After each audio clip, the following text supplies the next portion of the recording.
नमस्कार दोस्तों, आइए सुनते हैं भगवान कृष्ण की एक बहुत प्यारी सी कहानी।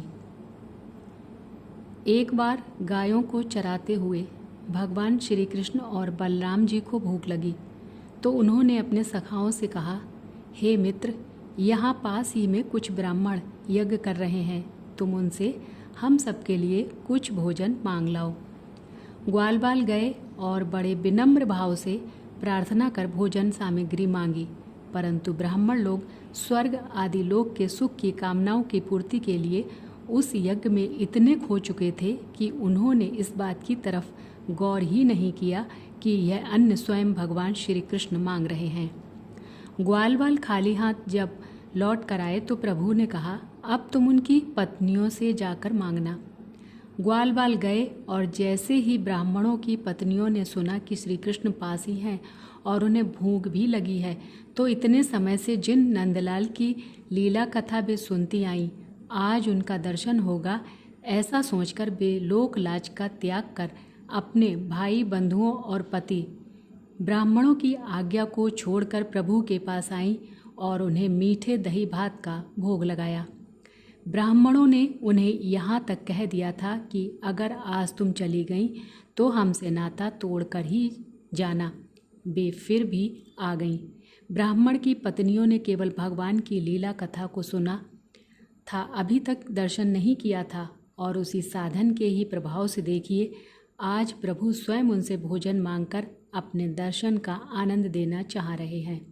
धन्य हैं वो लोग जिनका जीवन ही प्रभु की कथा है। हमें भी प्रभु की कथा ही प्राप्त है, बस उसी को नित्य साधन समझ हमें उनके दर्शन को पाने में रत रहना है। भगवान श्री कृष्ण के सम्मुख आज ब्राह्मण पत्नियां हाथ में दही भात और चारों प्रकार के व्यंजन लिए खड़ी हैं। ग्वाल बालों के साथ जैसे ही उन्हें पेड़ की छाँव में उस कृष्ण बलराम की युगल छवि का दर्शन हुआ तो एक क्षण को तो मानो स्वयं ही रुक गईं। उनके मुख से अनायास ही निकल पड़ा, प्रभु कितने सुंदर हैं।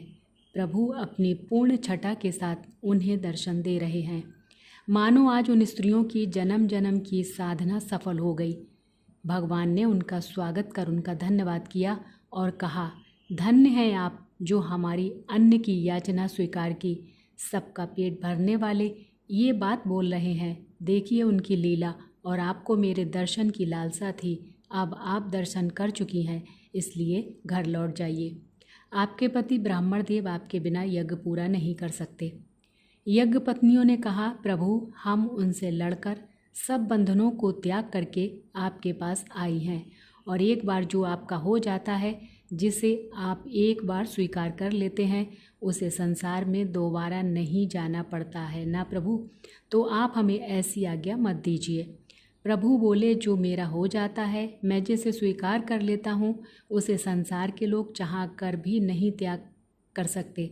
आप अपने अपने घर लौट जाइए।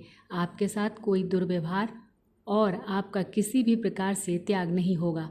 भगवान श्री कृष्ण ने पहले सभी ग्वाल बालों को वो प्रेम से लाया गया भोजन खिलाया और फिर स्वयं खाया। हमें प्रभु से यह भी सीखना है कि सामूहिक भोजन करने का तरीका यही है। इधर यज्ञ पत्नियां जब घर पहुंची तो ब्राह्मणों ने उन्हें कुछ नहीं कहा, बल्कि सत्कार करके उन्हें यज्ञ में बैठने को कहा। यज्ञ पत्नियों ने सारा वृतांत सुनाया और बताया कि नंद के लाला साक्षात भगवान हैं। जब उन्हें इस बात का क्रोध हुआ कि हाँ, ग्वाल बाल आए थे और हमसे अन्न की याचना भी की थी और हम कर्म कांड लेकर बैठे रहे, तो ब्राह्मणों को अत्यंत क्षोभ हुआ। वे अपने आप को कोसने लगे, हाय रे विधाता, ये हमसे कैसा गुनाह हो गया। प्रभु ने सामने से अपना हाथ बढ़ाकर हमें दर्शन देना चाहा और हम ही मुंह फेर कर बैठे रहे। वे उनके चरणों में गिर पड़े और चरण धूल लगाने लगे। धन्य हैं आप, बोल बोल कर उनका सत्कार किया और पछताने लगे। ये प्रसंग हमें समझाता है कि किस प्रकार घर रहकर भी प्रभु को साक्षात पाया जा सकता है। यज्ञ पत्नियों को प्रभु ने घर छोड़ने के लिए आदेश नहीं दिया था।